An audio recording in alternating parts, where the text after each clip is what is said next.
ഇവിടെയാണ് താമസിക്കുന്നതെന്ന് ഞാനിപ്പോഴേ അറിഞ്ഞത്. നിനക്ക് നേരത്തെ പരിചയമുണ്ടോ? ഞങ്ങൾ ഒരേ കമ്പനിയിലെ സ്റ്റാഫാ. നീ അരി കഴുകി അടുപ്പത്തിട്ടാ.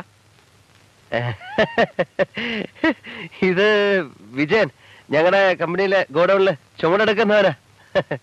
ഈ വീടിന് എന്താ വാടക? 200 രൂപ. ഞങ്ങളുടെ വീടിന് 250. 180 അല്ലേ? ആയിരുന്നു, ഇപ്പൊ കൂട്ടി.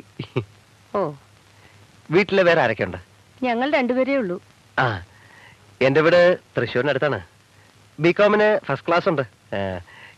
ഏതുവരെ പഠിച്ചു?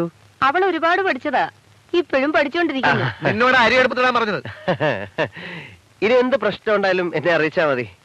കൂട്ടുകാരൻ ദേഷ്യത്തിലാണെന്ന് തോന്നുന്നു. ഏയ്, അടുക്കളയെ കുറച്ച് പണിയുണ്ട്. എനിക്കോ? അല്ല, ഞങ്ങൾക്ക്. ആ. വരട്ടെ. ഓ, നിന്റെ സ്വഭാവം എനിക്ക് തീരെ പിടിക്കുന്നില്ല കേട്ടോ. എന്നാ പിന്നെ നീ എന്നെ ഡൈവേഴ്സ് ചെയ്തേക്ക്. നീ എന്റെ റൂംമേറ്റാ, മുതലാളിയല്ല. അതാ ഞാനും പറഞ്ഞത്, റൂംമേറ്റാ, മുതലാളിയല്ല. കയറി ഭരിക്കരുത്. അരി കഴുകുക, അരി കഴുകുക. ആരാ നീ അരി കഴുകാൻ? കഴുകടാ.